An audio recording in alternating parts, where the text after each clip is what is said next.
Okay, I'm here to show you how to use a mandolin. I'm a chef, I have fairly good knife skills, but even I find a good use for a mandolin. It creates nice even slices, but there's a couple things we need to make sure that we watch as we're doing it. One, make sure that we're being safe as we do it, so we're gonna use a guard the whole time. So I've got a couple different mandolins here that we're gonna use, I'll show you. This one happens to do some julienne slices.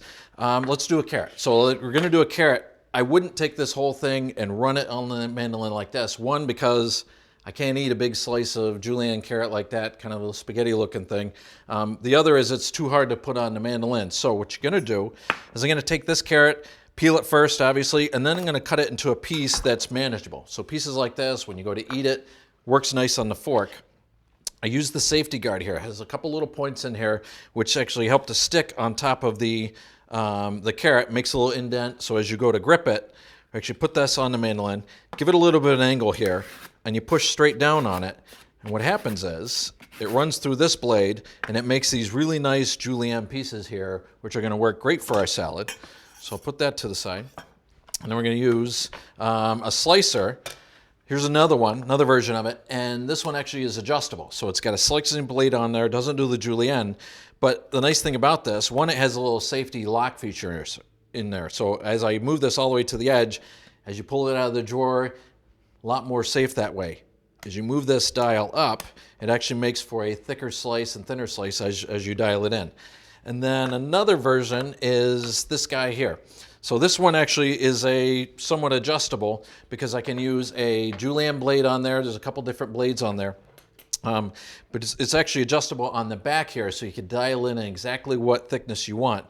The blade kind of fits, the julienne blade fits on the underneath of this, and I just run the slices. So when I do a cucumber like this, obviously it's a little large to put the safety guard on here. It'll kind of topple over. So I want you to hold it from the sides here. Never push down on the cucumber because you're pushing your fingers towards the blade. So just grip it from the side and run the cucumber. Very nice, even slices. We're not making a lot of effort. We're not pushing down on it. And we're making nice, even, easy slices off of there. Once I get down, then I put my guard on there and start running it as my fingers get a little bit closer to the blade. So we'll put that on our salad. The next one I'm going to do is I'm going to show you this mandolin here, which is a little more versatile. I'm going to use this. This blade here is as a julienne blade, which actually inserts to the back of here. So it goes from just putting straight slices to doing julienne. There's a couple different sizes of this as well.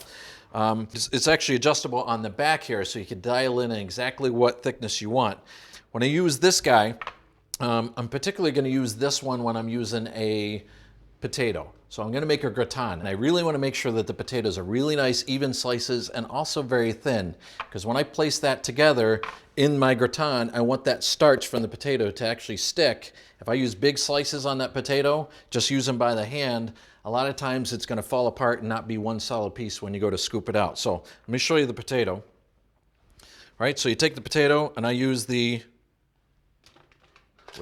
you really don't need to see this, so let's turn you away. So I take this guy and I place it on top. It makes a nice solid contact here. So when I take my potato and put it on the mandolin, and I use that blade, it makes nice even slices, very thin. And again, if you look at these are actually kind of sticky together. That's that starch. So I toss it all together with a little bit of cream. And then when I bake that together, and you can put cheese in it if you like, but when I bake that together, it makes one solid piece here. And you can actually go in there and see some of those layers that are inside there. So all you gotta do is follow a couple of these easy tips and you can have great gratins, and then come dinner time, you can brag about all your knife skills.